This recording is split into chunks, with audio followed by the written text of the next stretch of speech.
Every galactic broadcast went silent because Earth's battleship arrived. The U.S. Prometheus drifted through the Kepler 452 system like a black steel predator, her hull gleaming under the light of distant stars. Captain Maria Santos stood on the bridge with her arms crossed, watching the tactical display that showed something impossible. Every single galactic communication frequency had gone completely silent. She was a woman in her late 40s with graying brown hair, pulled back in a tight bun, and steel-gray eyes that had seen humanity's rise from a backwater planet to a galactic power. The Prometheus wasn't just any ship. She was Earth's first true battleship, built with quantum technology that made the alien species nervous in ways they couldn't explain. The ship's hull was midnight black with silver accents, bristling with weapons that had never been tested in real combat. Her quantum engines hummed with a sound that seemed to come from everywhere and nowhere at once. Earth had launched her 6 months ago with a simple mission: patrol the outer rim and show the galaxy that humanity was ready to defend itself. Commander Jake Morrison looked up from his sensor station, pushing his war-rimmed glasses up his nose. Jake was a thin man in his early 30s with nervous energy and a brilliant mind for tactical analysis. His console was showing readings that made absolutely no sense. "Captain," he said, his voice tight with disbelief, "I'm reading the aftermath of... God, I don't know how to describe this. Entire star systems aren't just destroyed. They're gone. Not debris, not radiation, not even empty space. It's like they were never there to begin with." Lieutenant Sarah Chen, the ship's communication specialist, spun around in her chair at the nearby station. Sarah was a young woman with bright black eyes and quick fingers who could pick up signals from across the galaxy. Her face was pale with shock. "Captain, it's not just the systems. Every single communication network in the galaxy went silent at exactly 1432 ship time. The Zephyrian quantum networks, the melodic collectives' bioelectric channels, the thermal hierarchies' heat pulse systems. Everything stopped at the same moment." Chief Engineer Rosa Delgado's voice crackled over the comm from the engine room. Rosa was a stocky woman with strong hands and an intuitive understanding of quantum mechanics that bordered on supernatural. Her voice carried a mix of excitement and worry. "Captain, something's happening with our quantum engines. They're resonating with some kind of energy signature left behind by whatever did this. The resonance it's beautiful, but it's also terrifying. Our engines are trying to harmonize with echoes of civilizations that no longer exist." Dr. James Park, the ship's xenobiologist and quantum physicist, looked up from his research station with wide eyes. James was a soft-spoken man in his 40s who had dedicated his life to understanding alien technology. His console showed wave patterns that defied everything he knew about physics. "Captain, this is impossible. Quantum engines don't resonate with destroyed matter. But our readings suggest they're not responding to destruction. They're responding to absence, like they're trying to fill in gaps where reality used to be." Maria made a decision that would change the course of galactic history. Navigator Chen, set course for the Vega system. If something could erase entire civilizations, we need to understand what we're dealing with. The Prometheus changed course, her quantum engines singing a low harmonic that seemed to grow stronger as they approached what should have been one of the galaxy's most populated regions. When they arrived at the coordinates where Vega Prime should have been, they found absolutely nothing. Not the wreckage of a destroyed planet, not the scattered debris of orbital stations, just empty space that felt wrong somehow, like a hole cut out of the universe itself. "Captain," Morrison said, his voice barely above a whisper, "I'm detecting quantum fluctuations in the empty space. It's like something is trying to exist here, but can't quite manage it, and our engines are responding to it." Sarah's communication console suddenly lit up with activity. "Captain, I'm receiving a signal. It's incredibly faint and broken, but it's coming from the empty space where Vega Prime used to be. The signal it's trying to tell us something." The main screen flickered to life, showing static-filled images of a crystalline being with multiple arms and eyes that glowed with inner light. The alien's form kept phasing in and out of existence, like a bad hologram struggling to maintain coherence. When the alien finally spoke, its words came through as pure emotion broadcast directly into their minds. Terror, desperation, and a desperate hope that someone, anyone, had survived to hear their message. Dr. Park worked frantically to establish proper communication protocols. "Captain, this is incredible. They're not using conventional technology to communicate. They're somehow projecting their consciousness directly through quantum fields. And our engines aren't just detecting it, they're amplifying it, helping it become more coherent." The alien's message finally resolved into words that their translation computers could process. "Warning to any who can hear this transmission, the erasers have returned. They do not conquer or destroy, they unmake. Reality itself forgets that we ever existed. Our worlds, our people, our entire civilization, erased from existence itself." The being's form solidified slightly as the Prometheus's quantum engines provided more stability. "But your vessel, it remembers. How do you remember what was never real? Your technology holds echoes of our existence, even though we have been removed from reality." Maria felt a chill run down her spine. "What do you mean we remember?" The alien's response came with images, flashes of memory showing thriving crystal cities, orbital gardens that sang with bioelectric music, thermal forges that crafted art from pure energy. Then, in an instant, nothing. The erasers work by severing the quantum threads that connect matter to existence. They cut civilizations away from reality at the most fundamental level. But your ship, it exists in multiple quantum states simultaneously. You are anchored to existence in ways we never understood. Chief Delgado's voice came over the comm, urgent and amazed. "Captain, our quantum engines are doing something I've never seen before. They're automatically creating backup copies of everything they encounter and storing them in parallel quantum dimensions. It's like they're trying to preserve the entire galaxy." Dr. Park's eyes went wide with understanding. "Captain, human quantum technology is fundamentally different from anything else in the galaxy. We build our engines to interact with multiple dimensions simultaneously because we didn't know any better. If the erasers work by cutting things away from this reality, our engines might be automatically preserving copies in other realities." The alien's mental voice grew stronger, feeding off the stability provided by the Prometheus's quantum field. "Yes, the other species built their technology to exist purely in baseline reality. When the erasers came, they were severed completely. But humans, you exist in quantum superposition. You are redundant across multiple realities." Morrison looked up from his console, his face pale with realization. "Captain, I'm detecting similar quantum echoes throughout the galaxy. The Andorian Federation, the Silk Road Collective, the Harmony Worlds, they're all gone from baseline reality, but our engines are still picking up their quantum signatures." Sarah's communication board was lighting up like a Christmas tree. "Captain, now that we know what to look for, I'm detecting thousands of these quantum echoes. Entire civilizations that have been erased from existence, but are somehow still broadcasting their final moments through dimensional barriers." The crystalline alien's form became more solid as it drew energy from the Prometheus's quantum field. "You must understand, the erasers have been traveling between galaxies for millions of years. They consume entire galactic civilizations by removing them from existence itself. No weapon can harm them because they do not exist in any reality that can be targeted."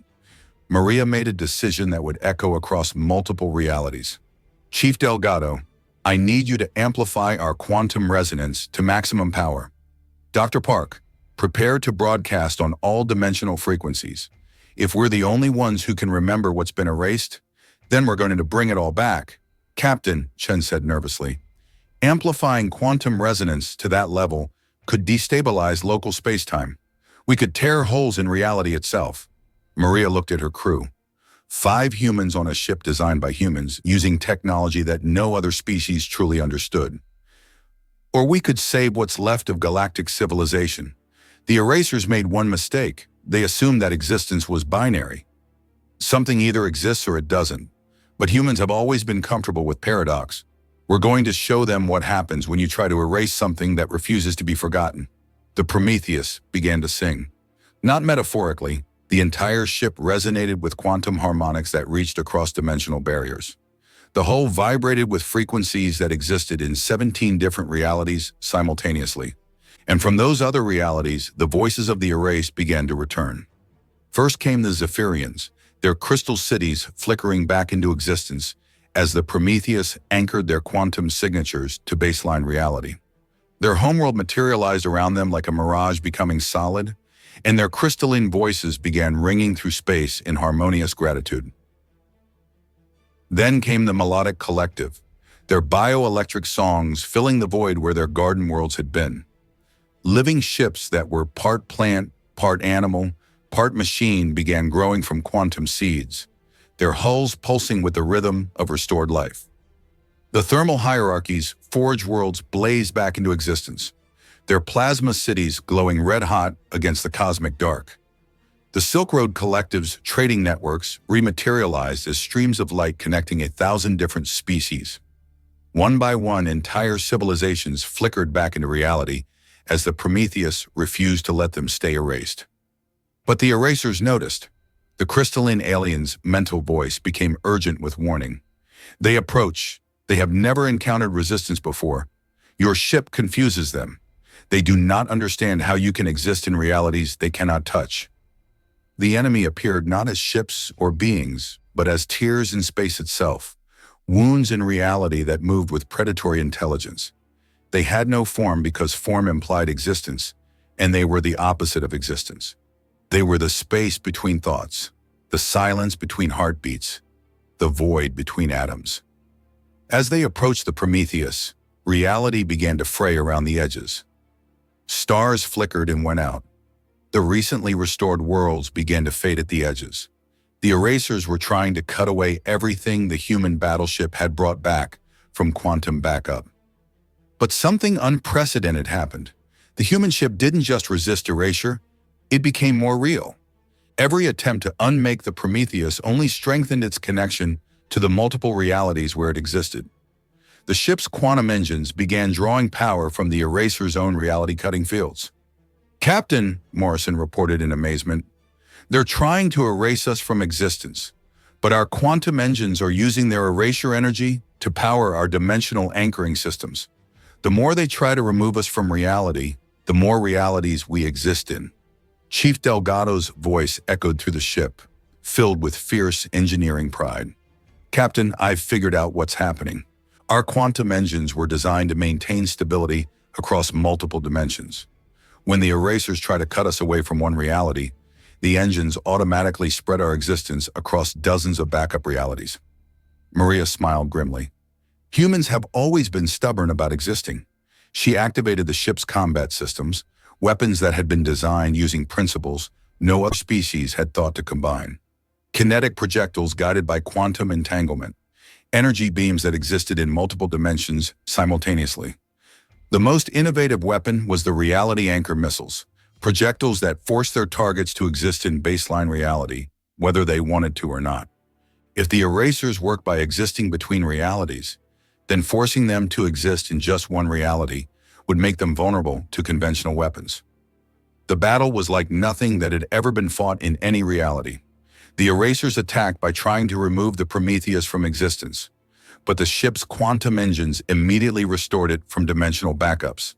Human weapons struck at enemies that didn't technically exist, using logic that made reality itself bend to accommodate the paradox. Dr. Park was analyzing the quantum data streaming across his console. "Captain, I think I understand how to hurt them. The erasers exist in the gaps between realities. But if we can force them to exist in baseline reality, even for a moment, they become vulnerable to conventional physics." The Prometheus launched a spread of reality anchor missiles, each one carrying a quantum field generator that would force anything it hit to exist in only one reality. The erasers tried to phase away from the incoming projectiles, but the missiles followed them through dimensional barriers. When the reality anchors detonated, something beautiful and terrible happened. The erasers were suddenly, violently forced to exist, and once they existed, they discovered something that every thinking being in the galaxy learned eventually. Humans were very, very good at destroying things that existed. The human battleship's conventional weapons tore through beings that had unmade entire galactic civilizations. Plasma cannons designed to crack asteroids burned through entities that had consumed the light of 1,000,000 stars. Kinetic projectiles, moving at relativistic speeds, punched holes through creatures that had existed in the spaces between atoms. The lead eraser, forced into existence by a direct hit from a reality anchor, tried to communicate with the Prometheus. Its voice came through as pure malice and confusion. "Impossible! You are matter. Matter can be unmade. Why do you persist when we cut you from existence?" Maria activated the ship's external communications array. "Because humans don't just exist in one reality. We exist in every reality where we're needed. And right now, this galaxy needs us to exist more than you need us to not exist." The final assault was devastating. The Prometheus didn't just attack the erasers. It forced them to experience existence, then systematically destroy that existence with weapons designed to work in baseline reality. The beings that had consumed galaxies were reduced to expanding clouds of exotic matter that quickly dissipated into background radiation. As the last eraser fell back into non-existence, this time permanently, every communication frequency in the galaxy suddenly burst back to life. Thousands of species, restored from quantum backup, began broadcasting their gratitude, their amazement, and their desperate need to understand what had just happened. The Zephyrian fleet, Commander's crystal voice rang across space. "Human vessel, you have accomplished the impossible. You have restored what was unmade and destroyed what could not be destroyed. How do your people command existence itself?" Captain Santos looked around at her crew. 5 humans who had just saved galactic civilization with nothing more than stubbornness and quantum engines that had been built to be as redundant as possible. "We don't command existence," she replied. "We just refuse to let go of it." The melodic collective's bioelectric harmony joined the conversation, their living ships pulsing with grateful light. "The small ship species has become the large-purpose species. Your vessel doesn't just connect different realities. It makes reality itself more stable. You have made the galaxy immortal." Dr. Park was analyzing the quantum data they had collected during the battle. "Captain, I think I understand what makes human technology unique. Every other species builds their technology to work perfectly in one reality. We build ours to work adequately in all realities simultaneously." Commander Morrison pulled up tactical displays showing the restored galaxy. "Captain, we're receiving status reports from over 5,000 star systems that were erased. They're all back, they all remember being gone, and they all want to know how we brought them back from non-existence." Chief Delgado climbed up from the engine room, her uniform stained with quantum coolant and her face beaming with satisfaction. "Captain, I've run full diagnostics on our systems. Fighting impossible enemies seems to agree with our ship. Everything's running better than factory specifications." Sarah was coordinating communications with the restored civilizations. "Captain, the Galactic Council wants to hold an emergency session. They're calling it the Existence Crisis Resolution Summit. They want to understand how humanity prevented the complete erasure of galactic civilization." The thermal hierarchy's heat pulse message arrived next.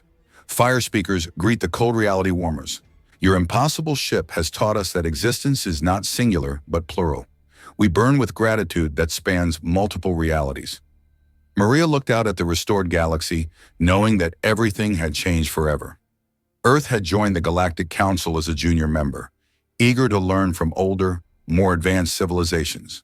Now they were the civilization that others would study, trying to understand how human stubbornness had been weaponized into quantum technology. But more importantly, every species in the galaxy now knew that nothing was ever truly lost, as long as humans were there to remember it. The Prometheus had become more than a battleship. It had become the galaxy's insurance policy against oblivion. Dr. Park brought up a holographic display showing the quantum network that now connected all of the restored civilizations. "Captain, our engines have created something unprecedented. Every civilization we restored is now connected through quantum entanglement. If anyone tries to erase them again, they'll all back each other up automatically." The Silk Road Collective sent their message through quantum encrypted trade routes. The human merchants of reality have established the most profitable trade network in galactic history. You trade in existence itself, and your exchange rate is infinity to one. As they began their journey home, carrying quantum backup data from thousands of civilizations, Maria couldn't help but smile. The alien species had spent millions of years developing perfect technologies for their specific environments and realities. Humans had spent a few hundred years developing imperfect technologies that worked everywhere. Captain, Morrison said, looking at long-range sensor data, I'm detecting similar eraser activity in the Andromeda galaxy. Should we plot a course? Maria looked at her crew, knowing that they had just proven something important about humanity's place in the universe.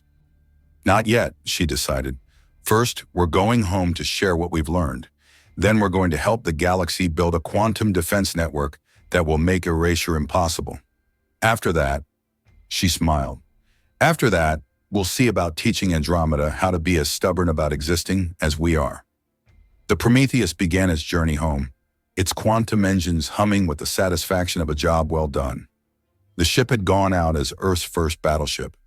It was returning as the galaxy's first reality anchor, proof that sometimes the most powerful weapon wasn't the ability to destroy, but the simple, stubborn refusal to let anything be forgotten. The erasers had learned a fundamental truth about humans that day. When you try to remove a human from reality, reality doesn't forget the human. The human convinces reality to forget you instead.